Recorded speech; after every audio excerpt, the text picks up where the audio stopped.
നമ്മളിന്നൊരു അടിപൊളി കോക്ടെയിലാണ് ഉണ്ടാക്കാൻ പോകുന്നത്. Pomegranate watermelon cocktail. ആദ്യം കുറച്ച് പോമിഗ്രാനൈറ്റ് എടുക്കാം. അതിൻ്റെ കൂടെ നമുക്ക് 2-3 വാട്ടർമെലൺ ക്യൂബ്സ് ആഡ് ചെയ്യാം. എന്നിട്ട് ഇത് രണ്ടും കൂടെ ഒന്ന് ക്രഷ് ചെയ്യണം. അതിന് മുമ്പേ നമുക്ക് കുറച്ച് നാരങ്ങ നീരും ചേർക്കാം.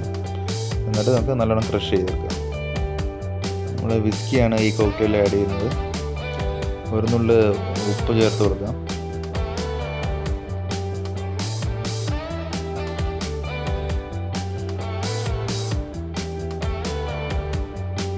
നല്ലോണം ക്രഷ് ചെയ്തതിന് ശേഷം നമുക്ക് വിസ്കി ആഡ് ചെയ്യാം. ഇത് ഓരോരുത്തരുടെ യൂസ് അനുസരിച്ച് അളവെടുക്കേണ്ടതാണ്. അതിലേക്ക് നമുക്ക് സ്പ്രൈറ്റ് ടോപ്പപ്പ് ചെയ്യാം. ഭംഗിക്കായിട്ട് കട്ട് ചെയ്തൊരു ലെമൺ, അതുപോലെ തന്നെ കുറച്ച് മിൻറ്റ് ലീവ്സ്, ഇതൊക്കെ നമുക്ക് ആഡ് ചെയ്ത് ഒന്ന് ഭംഗിയാക്കി എടുക്കാം. അപ്പോൾ നമ്മുടെ അടിപൊളി കോക്ടെയിൽ ഇവിടെ റെഡി ആയിട്ടുണ്ട്. അപ്പോൾ എല്ലാവരും ഒന്ന് ട്രൈ ചെയ്ത് നോക്കുക.